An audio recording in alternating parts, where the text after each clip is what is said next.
Hi everyone, ನಾನು ನಿಮ್ಮ Nirmala Prasad. Welcome back to my YouTube channel.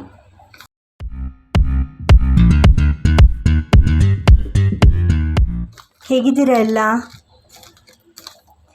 Guys? ಇವತ್ತು ಉಪ್ಸಾರಿಗೆ ಖಾರ ಮಾಡ್ತಾರಲ್ಲ, ಆ ರೆಸಿಪಿನ ನಾನು ಶೇರ್ ಮಾಡ್ತಾ ಇದ್ದೀನಿ. ಈ ಉಪ್ಸಾರಿನ ಖಾರಾಗೆ ಈ ಸಣ್ಣ ಮೆಣಸಿನ್ಕಾಯಿ ಬರುತ್ತಲ್ಲ, ಗುಂಟೂರು ಅಲ್ಲ ಬ್ಯಾಡಗಿನೂ ಅಲ್ಲ, ಈ ಥರದ್ದು ಚಿಕ್ಕಬಳ್ಳಾಪುರ ಮೆಣಸಿನ್ಕಾಯಿ ಅಂತಾರಲ್ಲ ಅದು, ಅಥವಾ ಮಣ್ಕಟ್ಟಿನ ಮೆಣಸಿನ್ಕಾಯಿ ಅಂತಾರಲ್ಲ ಅದು, ಈ ಥರದ್ದು ತೊಗೋಬೇಕು. ತೊಟ್ಟಿರುತ್ತೆ, ಇದನ್ನು ಬಿಡಿಸ್ಕೊಳ್ಬೇಕು. ಈ ಚಳಿಗೆ ಉಪ್ಸಾರಂತೂ ತುಂಬಾ ಚೆನ್ನಾಗಿರುತ್ತೆ. ನೋಡಿ ಗೈಸ್, ನಾನು ಸುಮಾರು 1 ಹಿಡಿಯಷ್ಟು ಈ ಚಿಕ್ಕಬಳ್ಳಾಪುರ ಮೆಣಸಿನ್ಕಾಯಿ ತೊಗೊಂಡಿದ್ದೀನಿ. ಇದನ್ನು ನಾವೀಗ ಡ್ರೈ ರೋಸ್ಟ್ ಮಾಡ್ಕೋಬೇಕು. ಸಣ್ಣ ಉರಿನಲ್ಲಿ ಹುರ್ಕೊಳ್ಳಿ. ಈ ಮೆಣಸಿನ್ಕಾಯಿಗಳು ಕರೆಕ್ಟಾಗಿ ಹುರಿದಾಗ ಅದು ದುಂಡಗಾಗತ್ತೆ. ಈ ಥರ ಇರೋ ಮೆಣಸಿನ್ಕಾಯಿ ದುಂಡಗಾಗತ್ತೆ. ಆ ಥರ ಸಣ್ಣೂರಿನಲ್ಲಿ ನಿಧಾನವಾಗಿ ಹುರ್ಕೋಬೇಕು. ಸಿಮ್ ಅಥವಾ ಮೀಡಿಯಮ್ ಫ್ಲೇಮ್ ಇಟ್ಕೊಳ್ಳಿ. ಈ ಮೆಣಸಿನ್ಕಾಯಿ ಖಾರ ಕೊಡುತ್ತೆ, ಕಲರ್ ಕೊಡಲ್ಲ. ಕಲರ್ ಕೊಡೋದು ಬ್ಯಾಡಗಿ ಮೆಣಸಿನ್ಕಾಯಿ. ಹುರಿತಾ ಹುರಿತಾ ನಿಮಗೆ ಗೊತ್ತಾಗ್ಬೋದು ನೋಡಿ, ಹೇಗೆ ಚೇಂಜ್ ಆಗ್ತಾ ಇರುತ್ತೆ. ಕೈ ಆಡಿಸ್ತಾ ಇರಿ, ಇಲ್ಲಾಂದರೆ ಒಂದು ಮೆಣಸಿನ್ಕಾಯಿ ತುಂಬಾ ರೋಸ್ಟ್ ಆಗಿಬಿಡುತ್ತೆ, ಇನ್ನೊಂದು ಆಗಿರಲ್ಲ, ಆ ಥರ ಆಗುತ್ತೆ.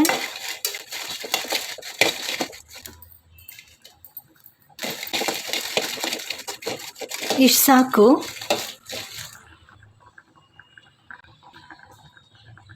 ನೋಡಿ, ಇಷ್ಟು ಒಂದು ಫುಲ್ಲು ಇಷ್ಟು ಹಾಕ್ತಿದ್ದೀನಿ ಬೆಳ್ಳುಳ್ಳಿ, ಬಿಡಿಸ್ಕೋಬೇಕು. ಗೈಸ್, ನಾವು ಡ್ರೈ ರೋಸ್ಟ್ ಮಾಡಿದ್ದೀವಲ್ಲ, ಆ ಮೆಣಸಿನ್ಕಾಯಿ ಎಲ್ಲ ಮಿಕ್ಸಿ ಜಾರ್ಗೆ ಹಾಕ್ಕೊಳ್ಳಿ. ಇದಕ್ಕೆ ನಾವು ಸುಲಿದಿಟ್ಕೊಂಡಿರೋ ಬೆಳ್ಳುಳ್ಳಿ, ಹುಣಸೆ ಹಣ್ಣು.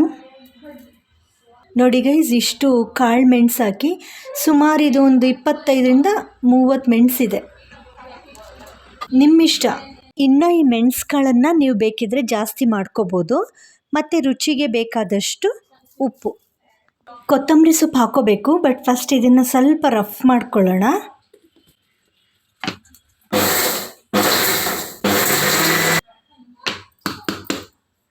ಈಗ ಇದಕ್ಕೆ ಕೊತ್ತಂಬರಿ ಸೊಪ್ಪು ಹಾಕ್ಕೊಳ್ಳಿ. ಈ ಥರ ರಫ್ ಆಗಿದೆ. ಬಿಡಿಸಿ ತೊಳೆದಿರೋ ಕೊತ್ತಂಬರಿ ಸೊಪ್ಪು 1 ಹಿಡಿಯಷ್ಟು ಹಾಕ್ಬೋದು. ಗೈಸ್, ಇದು ತಿರ್ಗಲ್ಲ ಅಂದರೆ ಸ್ವಲ್ಪ ನೀರನ್ನ ಆ್ಯಡ್ ಮಾಡಿಕೊಂಡು ಗ್ರೈಂಡ್ ಮಾಡ್ಕೊಳ್ಳಿ. ಜಾಸ್ತಿ ಹಾಕಬಾರ್ದು, ಯಾಕೆಂದರೆ ಗಟ್ಟಿಯಾಗೇ ಇರಬೇಕು ಈ ಖಾರ. ಫ್ರಿಜ್ನಲ್ಲಿ ಸ್ಟೋರ್ ಮಾಡೋದ್ರಿಂದ ಡ್ಯೂರೇಬಿಲಿಟಿ ಚೆನ್ನಾಗಿರುತ್ತೆ.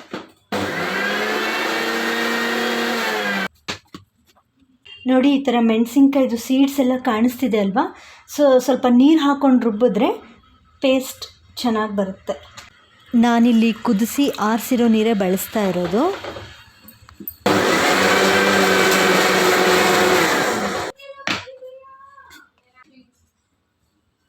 ಇನ್ನೊಂದು ಸ್ವಲ್ಪ ಉಪ್ಪು ಹಾಕೋತಾ ಇದ್ದೀನಿ. ಸ್ವಲ್ಪ ನೀರು ಹಾಕ್ಕೊಳ್ಳಿ.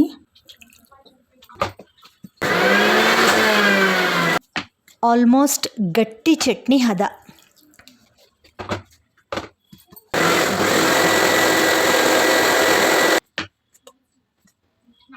ನೋಡಿ ಗೈಸ್, ಈ ಥರ ಪೇಸ್ಟ್ ಮಾಡ್ಕೊಳ್ಳಿ. ಸ್ವಲ್ಪ ನೀರು ಹಾಕ್ಕೊಂಡ್ರೇ ಈ ಥರ ಆಗೋದು. ಖಾರ ರೆಡಿಯಾಗಿದೆ. ಇದನ್ನು ನೀವು ಉಪ್ಸಾರು ಮಾಡಿದಾಗ ಈ ಖಾರ ಯೂಸ್ ಮಾಡ್ಕೋಬೋದು. ಒಂದು ಸರಿ ನಾವು ಮಾಡಿಟ್ಕೊಂಡ್ರೆ ಯಾವಾಗ ಉಪ್ಸಾರು ಮಾಡ್ತೀವಲ್ಲ ಆವಾಗೆಲ್ಲ ಈ ಖಾರ ಯೂಸ್ ಆಗುತ್ತೆ. ಈ ಥರ ಒಂದು ಗ್ಲಾಸ್ ಬೌಲಲ್ಲಿ ಅಥವಾ ಗ್ಲಾಸ್ ಬಾಟಲ್ನಲ್ಲಿ ಹಾಕಿಬಿಟ್ಟು ನಾವು ಫ್ರಿಜ್ನಲ್ಲಿ ಸ್ಟೋರ್ ಮಾಡ್ಬೋದು. ಸುಮಾರು 6 ತಿಂಗಳು ಅಥವಾ ಅದಕ್ಕಿಂತ ಜಾಸ್ತಿನೇ ಯೂಸ್ ಮಾಡ್ಬೋದು. ಬಿಕಾಸ್ ನಿಮ್ಮ ಮನೇಲಿ ವಾರಕ್ಕೆ ಅಥವಾ ತಿಂಗಳಿಗೆ ಎಷ್ಟು ಫ್ರೀಕ್ವೆಂಟಾಗಿ ಉಪ್ಸಾರು ಮಾಡ್ತೀರಾ ಅದ್ರ ಮೇಲೆ ಡಿಪೆಂಡ್ ಆಗುತ್ತೆ. ಫ್ರಿಜ್ಜಲ್ಲಿ ಸ್ಟೋರ್ ಮಾಡೋದ್ರಿಂದ ಇದು ಅಷ್ಟು ಸುಲಭವಾಗಿ ಹಾಳಾಗೋದಿಲ್ಲ. Of course maintenance is very important. ನೀರು ಬೀಳಿಸಬಾರ್ದು, ಡ್ರೈ ಸ್ಪೂನೇ ಯೂಸ್ ಮಾಡಬೇಕು. ಆಗ ಎಷ್ಟು ದಿನ ಆದರೂ ಬೇಗ ಕೆಡೋದಿಲ್ಲ. ನೋಡಿದ್ರಲ್ಲ ಗೈಸ್, ಉಪ್ಸಾರಿನ ಖಾರ ಹೇಗೆ ಮಾಡೋದು ಅಂತ. ಈ ರೆಸಿಪಿ ನಿಮಗೆ ಇಷ್ಟ ಆಗಿದೆ ಅಂತ ನಾನು ಅಂದ್ಕೊಂಡಿದ್ದೀನಿ. ಈ ವಿಡಿಯೋ ಇಷ್ಟ ಆದಲ್ಲಿ ಲೈಕ್ ಮಾಡಿ, ಕಾಮೆಂಟ್ ಮಾಡಿ, ಮರಿದೇ ಸಬ್ಸ್ಕ್ರೈಬ್ ಮಾಡಿ. ಮತ್ತೆ ನೆಕ್ಸ್ಟ್ ವಿಡಿಯೋದಲ್ಲಿ ಸಿಗ್ತೀನಿ. ಅಲ್ಲಿವರೆಗೂ ಬಾಯ್.